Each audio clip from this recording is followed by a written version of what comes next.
All right, so it's a wrap on TMEA 2025, and I'm gonna do a little bit of a post-game analysis here. So it was good for me to come here.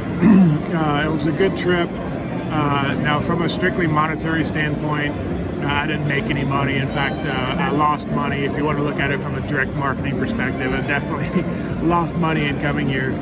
But it was good for me to be here for a few reasons. Number one is you don't really get a sense for how the floor looks like and what the floor is like until you actually get here. So I remember when I got this booth, I felt like, oh, this will be really good because it's at front, just to the left of where people are coming in.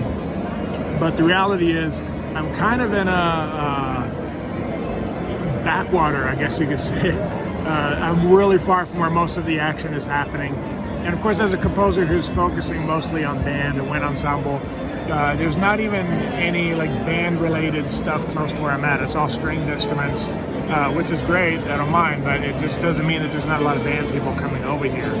So I didn't meet a lot of people. I met a few here and there, and that was good for that reason. But I know where to kind of look for, where to set my booth up next time. And you got to do it early, so I'm going to be signing up a lot earlier next year to get a booth closer to where more of the action is, closer to where all the music publishers are, because I'm really far from where any of the other music publishers are. It also gave me a chance to experience a show and decide what kind of changes I'm going to do with my booth, what new things I'm going to do. So I have to look at it as part of a multi-year, multi-pronged strategy for developing more of a presence in the band and wind ensemble world. And TMEA is just one of those prongs, and there are things that I can do to make it more effective, I think, especially when combined with other things that I'm going to do, because hopefully this time next year there'll be more people that know who I am, more people that actually just come up because they've heard my name, heard some of my music, and want to meet me in person. So yeah, it was a good and interesting show. And I'm looking forward to next year. I'm looking forward to doing the next one. I'm going to be at Texas Bandmasters Association in July. I think that one will be a better show because it's a smaller event. It's more focused on band band directors throughout the state of Texas, and it's a smaller trade show, so I don't have to worry as much about being in some out of the way corner. The whole show is smaller. I've been to that show before as a participant, but not as an exhibitor. So I think that one will be a better show overall. More focused audience, smaller show. It'll be harder to kind of get lost in the mix, I think, for that one. And I'll be coming with a lot of changes that I want to do to the booth to make it look a little bit better, but hopefully draw people in a little bit more. I should have had some listening stations. I thought about that. But with everything that I was trying to get done and get together, that was one of the pieces that I didn't have in place. So I'm going to make sure for next time that I have a device here that people can listen on, and also some power. I didn't even think about power. I was going to assume that there would be power in the booth, but that's something you got to ask for and pay extra for, or bring a portable charger or something for your laptop or phone or whatever.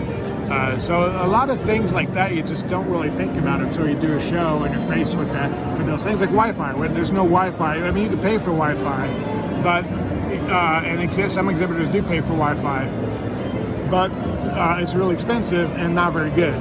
So you can't rely on it for streaming. I need to bring an actual device that has the audios on the actual device instead of directing people to my website to listen to the audios. So, excuse me, that would also had a cough, which was the worst time in the world to be getting a cough, but it is what it is. So I've been creating a list of things that I want to do and change for next time. So it was good for that.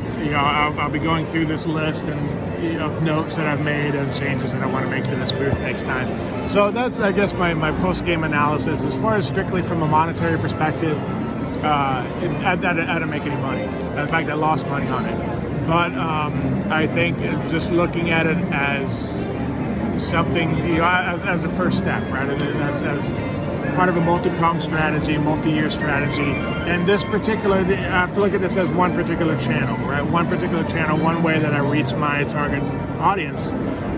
And there are things that I can do to improve on that for next time. So this was my first time, and there are a lot of things I could have done better, and that I will do better next time. So when I do this again, it'll be a lot better, and I believe it'll be a better event as well. So anyway, thanks for listening, and see you in the next video.